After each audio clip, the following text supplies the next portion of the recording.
Quoi de neuf, le œuf? C'est l'info surprenante du jour. Fille, allume-toi. Bonjour Mathieu. Dis-moi, fille, t'as un compte Twitter, toi? Je suis un robot, Mathieu. J'imagine que ça veut dire non. Moi, je tweete beaucoup, mais franchement, je me demande si je devrais pas faire un peu attention.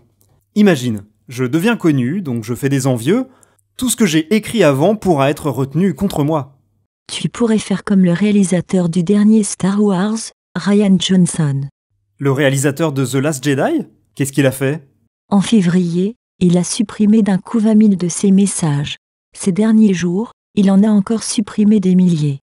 Alors, je savais qu'il tweetait beaucoup, et qu'il combattait vraiment les trolls après la sortie de son film, mais si je me souviens bien, c'était en décembre dernier.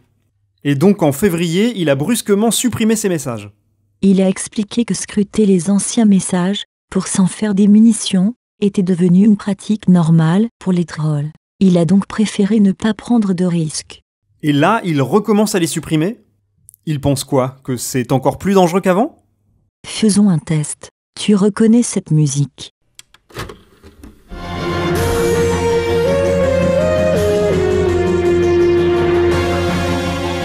Bien sûr, ça c'est Rick and Morty, j'adore cette série. Bravo. Son créateur, Dan Harmon, a dû supprimer son compte après qu'on a retrouvé d'anciens messages jugés de mauvais goût. Mais ancien comment? Il datait de 2009. Ah quand même. Bon, après c'est une seule personnalité, c'est pas non plus une règle. Mathieu, tu reconnais cette phrase?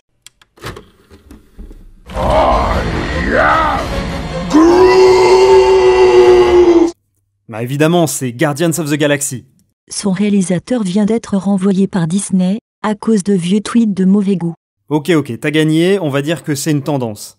Mais toutes ces suppressions de messages, est-ce que c'est pas un peu inutile? Moi on m'a appris quand j'étais plus jeune que Internet n'oubliait jamais. Oui, mais seulement lorsque l'on devient très célèbre. Pour un robot, hein, quel philosophe. Allez, ciao Huffy. À bientôt sur le HuffPost.